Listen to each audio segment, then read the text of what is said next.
চলমান পরিস্থিতির খবর জানাতে পঞ্চগড় থেকে যুক্ত হচ্ছেন সহকর্মী কামরুজ্জামান টুটুল। আমি এই মুহূর্তে রয়েছি পঞ্চগড় শহরের প্রবেশদ্বার আর শহীদ মিনার চত্বর এলাকায়। আজ শনিবার আর সকাল 6টা থেকে রাত 9টা পর্যন্ত কারফিউ শিথিল করা হয়েছে। শনিবার ছুটির দিন হওয়ায় শহরের লোকজনের আনাগোনা বেশ লক্ষ্য করা যাচ্ছে।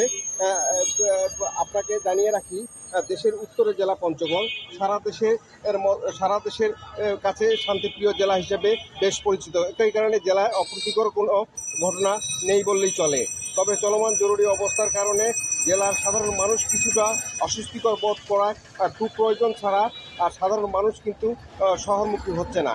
বাজার করা বা ঔষধপত্র জরুরি প্রয়োজনে শুধু লোকজন শহরে আসছে বলে আমি কথা বলে জেনেছি।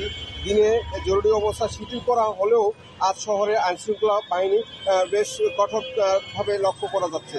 আমি আজ কথা বলেছি বিভিন্ন পেশাজীবীদের সাথে, তারা আমাকে জানিয়েছেন চলমান জরুরি অবস্থা শিথিল করা হলেও বিভিন্ন অজুহাতে নিত্যপণ্যের দাম খানিকটা বেড়েছে। মানভেদে প্রতি বস্তা চাল 50 থেকে 100 টাকা বেড়েছে। গরু, খাসি, ব্রয়লার ও সোনালী মুরগির দাম অপরিবর্তিত থাকলেও বেড়েছে মাছ ও সবজির দাম।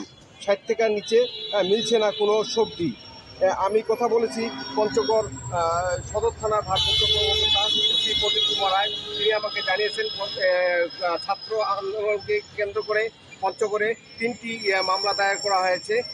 এতে 80 জনের নাম উল্লেখ করে এবং 1200 জনের অজ্ঞাত করে মামলা করা হয়েছে। গতকাল পর্যন্ত জেলায় 33 জনকে আটক করেছে police. Kamruzzaman Tutul, SA TV, Panchagarh.